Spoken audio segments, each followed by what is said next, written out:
Hello friends, welcome to our channel.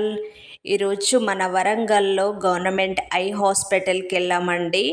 ఈ eye hospital మన రాష్ట్రంలో రెండో స్థానంలో ఉందండి. ఇది కొంచెం ఓల్డ్ బిల్డింగ్ అని చెప్పొచ్చు. మనకి ఎంట్రీలో చాలా ప్లేస్ ఉందండి, చాలా చెట్లు ఉన్నాయి, పార్కింగ్ ప్లేస్ కూడా ఉందండి. మామూలుగానైతే బైక్స్ మాత్రం లోపలికి వెళ్తున్నాయి. 2 గేట్స్ ఉన్నాయి, వెళ్ళడానికి అవైలబుల్గా ఉంది. లోపలికి వెళ్ళగానే ఇక్కడ ఐ ఎగ్జామినేషన్ అనేది ఇక్కడ చేస్తారండి. నేను జూమ్ చేసి మీకు చూపిస్తాను. ఇక్కడ ఏబిసిడి లెటర్స్తో అదేవిధంగా 1-2 లెటర్స్ అనేది కూడా ఉందండి.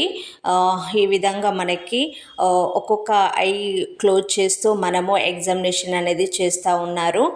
ఫ్రంట్లోనే మనకు మెడికల్ షాప్ అనేది ఉందండి. డైలీ ఇక్కడికి 300 నుంచి 400 మెంబర్స్ వరకే అవుట్ పేషెంట్ వస్తారంట. ఇందులో మినిమం ఖచ్చితంగా ఒక 35 నుంచి 40 మెంబర్స్ వరకే అడ్మిషన్ అవుతారని కూడా చెప్తా ఉన్నారండి. మేల్స్కి ఫీమేల్స్కి సపరేట్గా ఓపీ సెక్షన్ అనేది ఉందండి. దాని తర్వాత కూడా మనకి ఎగ్జామినేషన్ రూమ్స్ కూడా సపరేట్గా ఉన్నాయి. మనకి వెళ్ళగానే ఒక ట్రయల్ ఫ్రేమ్ అనేది పెట్టి లెన్స్ ఒక్కొక్కటిగా పెట్టి చెక్ చేశారు. మా వారికి అయితే టెస్ట్ చేయించాము.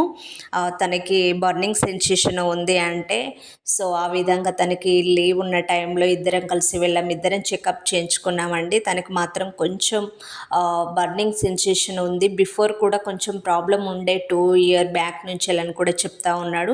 సో అందుకని ఖచ్చితంగా వెళ్తే బెటర్ కదా, మనకి నియర్లో ఉంది అనేసి మేము వెళ్ళాం. చెకప్ మాత్రం ప్రతి ఒక్కరు ఖచ్చితంగా చేయించుకోవాలండి.